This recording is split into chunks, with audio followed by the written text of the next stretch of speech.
दुर्भाग्य से कोविड-19 की परिस्थितियों के कारण पिछले 2 वर्ष ऐसे रहे कि नियमित रूप से जो सेना की भर्तियां होनी थी बहुत सारी जगह नहीं हो पाई। मेरा आपके माध्यम से भारत सरकार से विनम्र आग्रह है कि ऐसे युवा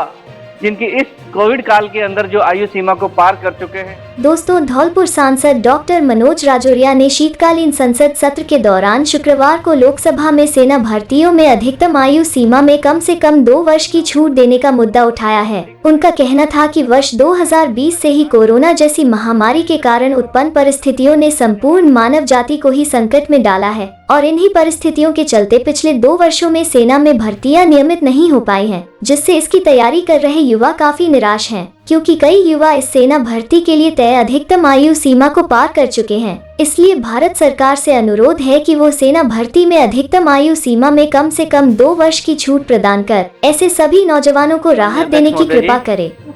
मैं आपके माध्यम से सदन का ध्यान उन देश के लाखों नौजवानों की ओर दिलाना चाहता हूं जो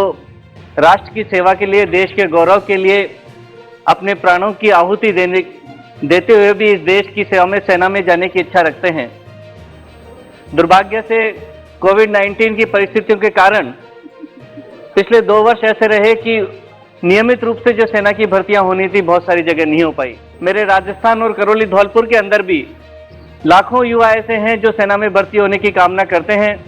लेकिन पिछले 2 वर्षों के दौरान उनकी अधिकतम आयु जो थी वो निकल चुकी है और ये 2 वर्ष में वो भर्ती में शामिल नहीं हो पाए। मेरा आपके माध्यम से भारत सरकार से